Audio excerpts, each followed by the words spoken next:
Artificial intelligence యుగంలో మరీ ముఖ్యంగా జనరేటివ్ ఏఐ యుగంలో ఉద్యోగాలు పోతున్నాయి, పెద్ద ఎత్తున జాబ్స్ ఖాళీ అవుతాయి అనేటువంటి ఒక ఆందోళన యూత్లో వ్యక్తమవుతుంది, ఆ తల్లిదండ్రులకు కూడా వ్యక్తమవుతుంది.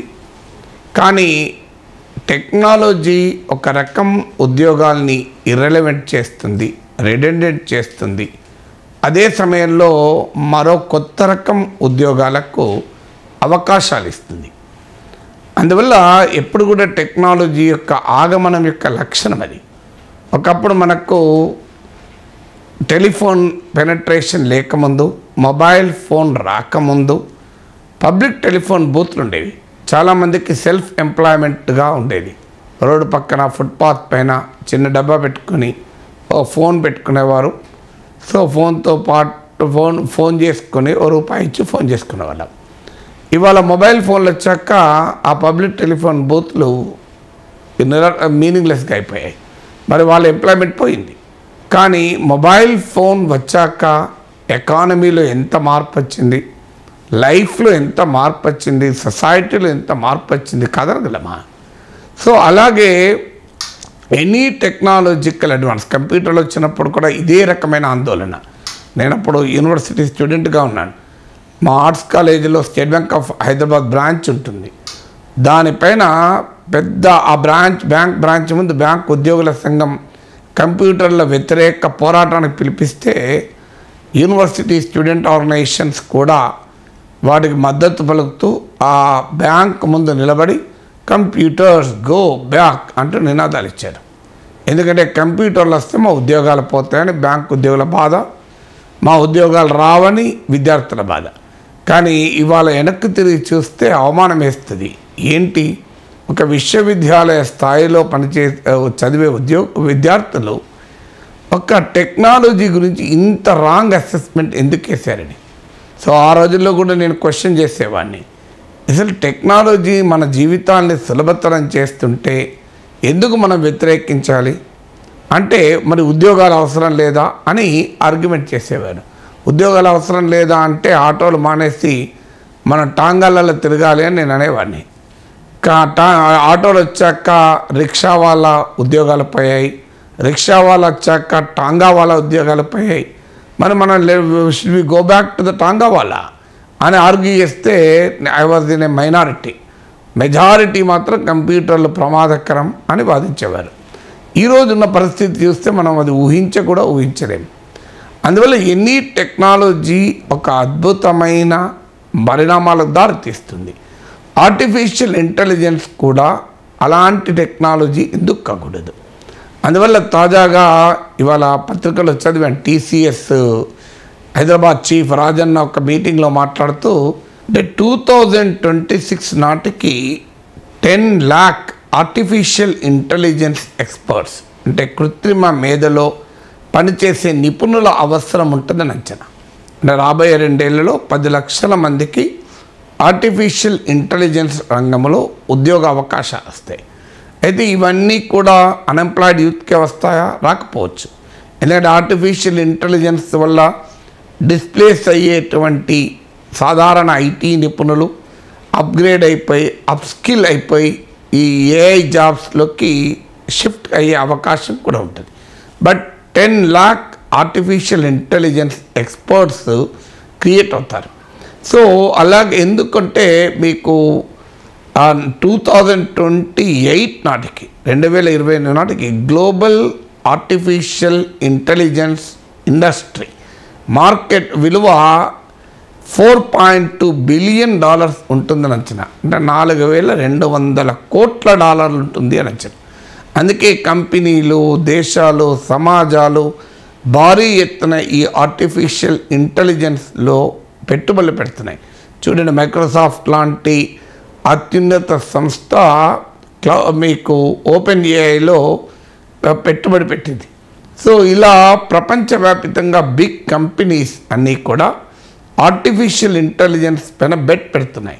ఇప్పుడు మైక్రోసాఫ్ట్లో సత్య నాదెల్లా ప్రత్యేకత ఏంటి అన్నప్పుడు మైక్రోసాఫ్ట్ ఒక స్టాగ్నేషన్ ఎదుర్కొంటున్న సమయంలో క్లౌడ్ కంప్యూటింగ్లోకి తీసుకెళ్ళి దాని యొక్క డైనామిక్ కంపెనీగా తీర్చిదిద్దాడన్నదే సత్యానాదేళ్లకున్న ప్రశంస. ఎందుకంటే సెర్చ్ రెవల్యూషన్లో మైక్రోసాఫ్ట్ వెనకబడ్డది, ఆ మొబైల్ రెవల్యూషన్లో మైక్రోసాఫ్ట్ వెనకబడ్డది. సెర్చ్ రెవల్యూషన్లో, సెర్చ్ ఇంజన్ రెవల్యూషన్లో గూగుల్ దూసుకెళ్ళింది, మొబైల్ ఫోన్ రెవల్యూషన్లో యాపిల్ దూసుకెళ్ళింది. మైక్రోసాఫ్ట్ ఈ రెండింటిలో కూడా వెనకబడి ఆ సమయంలో మైక్రోసాఫ్ట్ క్లౌడ్ కంప్యూటింగ్లోకి ఎంటర్ అయింది. ఆ తర్వాత జనరేటివ్ ఆర్టిఫిషియల్ ఇంటెలిజెన్స్లో ఇన్వెస్ట్ చేసింది. మనం చూస్తున్న ఈరోజు చాట్ జీపీటీ, ఈ చర్చ అంతా. అందువల్ల ఇప్పుడు బిగ్ కంపెనీస్, దేశాలు ఆర్టిఫిషియల్ ఇంటెలిజెన్స్, కృత్రిమ మేధస్సు రంగంలో పెద్ద ఎత్తున ఇన్వెస్ట్ చేస్తున్నాయి. అందువల్ల మన ప్రభుత్వాలు, మన ప్రైవేట్ ఇండస్ట్రీ కూడా ఏఐ డ్రివెన్ మార్పులపైన కేంద్రీకరించాల్సిన సమయం ఆసన్నమైంది. సో వివిధ స్టడీస్ ఏం చెప్తున్నాయంటే ఆర్టిఫిషియల్ ఇంటెలిజెన్స్ వల్ల ఒక హ్యాండ్లింగ్ టైం అంటే ఎఫిషియన్సీ కూడా కనీసం ఒక 40% పెరుగుతాయని. సో సెర్చ్ ఇంజన్ రాకముందు నాలాంటి వాడు ఒక ఆర్టికల్ గతంలో చదివింది లేదా నాకు అవసరమైన టాపిక్ రిలేటెడ్ ఆర్టికల్ కావాలి అంటే నా పాత పేపర్ల క్లిప్పింగ్ ఫైల్ అన్నీ దుమ్ము దులిపి వెతకాల్సి వచ్చేది, ఈలోగా డస్ట్ అలర్జీ వచ్చేది. కానీ ఈరోజు at a fraction of a second search ఇంజన్లో ఇలా కొడితే అలా ఆ ఆర్టికల్ వచ్చేస్తుంది. సో సరైన ప్రాంప్ట్ ఇవ్వగలిగితే చాట్ జీపీటీ లాంటి జనరేటివ్ ఏఐ టూల్స్ నీకు వండర్స్ సృష్టించగలుగుతాయి. నీ టాలెంట్ ఏంటంటే కీబోర్డ్ కరెక్ట్గా కొట్టగలగాలి, ప్రాంప్ట్ కరెక్ట్గా కలగాలి. అందుకే ఇప్పుడు కొత్త సబ్జెక్ట్ ఎమర్జెన్సీ ప్రాంప్ట్ ఇంజనీరింగ్ అని. అంటే ప్రాంప్ట్ ఇంజనీరింగ్ ఏంటంటే రైట్ కైండ్ ఆఫ్ ప్రాంప్ట్ ఇవ్వడం ఏంటి అనేది. ఎందుకంటే జనరేటివ్ ఏఐ టూల్స్ యొక్క పని మొత్తం ప్రాంప్ట్ పైన ఆధారపడుతుంది. నువ్వు how efficiently you give a prompt, decide how best you can use generative AI. అందుకే ప్రాంప్ట్ ఇంజనీరింగ్ అనేది కూడా ఒక సబ్జెక్టుగా ఎమర్జ్ అయింది. అందువల్ల ఈ రెవల్యూషన్కి మనం ప్రిపేర్ అయి ఉండాలి. ఎందుకంటే ఇంటర్నెట్ వచ్చాక అన్ఇమాజినబుల్ 1996లో నా గుర్తు ఇండియాలో ఈ ఇంటర్నెట్ ఎంటర్ అయింది. నేను అప్పుడు ఎనాలిసిస్ అని ఒక మ్యాగజైన్ నడిపేవాడిని. సో ఫస్ట్ ఇష్యూ లాంచ్ చేసాం సెప్టెంబర్ 1996లో. అప్పుడు సెంటర్స్పెడ్ ఆర్టికల్ వేసాం, కంప్యూటర్ ఆధారిత సమాచార రహదారి ఇంటర్నెట్ అని. అంటే సరిగ్గా 28 ఇయర్స్ క్రితం, 28 ఏళ్ల క్రితం ఇంటర్నెట్ అంటే అప్పటికి ఇంకా తెలుగు దినపత్రికలో ప్రస్తావనే లేని సమయంలో మా మ్యాగజైన్లో మొదటి ఇష్యూలో సెంటర్స్పెడ్లో వేసాం, కంప్యూటర్ ఆధారిత సమాచార రహదారి ఇంటర్నెట్ అని. కానీ ఆ రోజు ఊహించాము ఇంటర్నెట్ ఇంత రెవల్యూషనరీ చేంజెస్ తెస్తుంది, ఒక ఈ-కామర్స్ ఇండస్ట్రీని తీసుకొస్తుంది, వందల వేల కోట్ల డాలర్ల వ్యాపార ప్రపంచాన్ని తీసుకొస్తుంది అని హ్యావ్ యూ ఎవర్ ఇమాజిన్? ఓ అమెజాన్ వస్తుంది, ఒక ఉబర్ వస్తుంది, ఒక ఓలా వస్తుంది, ఓ స్విగ్గీ వస్తుంది, ఒక జొమాటో వస్తుంది, ఓ ఫ్లిప్కార్ట్ వస్తుంది, ఓ బ్లింకట్ వస్తుంది. అసలు బ్యాంకింగ్ ట్రాన్సాక్షన్స్ వేల కోట్లలో ఇలా అవుతుంది. ఒక టీ స్టాల్లో 5 రూపాయల టీకి కూడా పేటిఎంలో, గూగుల్ పేలో 5 రూపాయలు కూడా పంపిస్తారు, 1 రూపీ కూడా గూగుల్ పే చేసేటువంటి రోజులు వస్తాయని ఊహించామా? సో అందువల్ల ఇంటర్నెట్ ఆ రకమైన అనూహ్యమైన మార్పుల్ని మన ఎకానమీలో తెచ్చింది, మన సొసైటీలో తెచ్చింది, మన లైఫ్ స్టైల్లో తెచ్చింది. అలాగే ఆర్టిఫిషియల్ ఇంటెలిజెన్స్ కూడా, జనరేటివ్ ఏఐ కూడా ఆ రకమైన రెవల్యూషనరీ చేంజెస్ తీసుకొస్తుంది.